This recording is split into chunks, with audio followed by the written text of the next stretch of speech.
Дам сегодня заговор от кашля и боли в горле.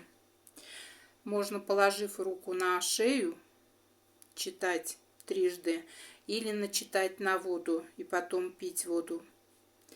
Слова такие: тимьян, касьян, устремите лук, а стрела уйди в глубокую боль. Сойди с горла раба Божьего, имя свое называете, мучительная хворь.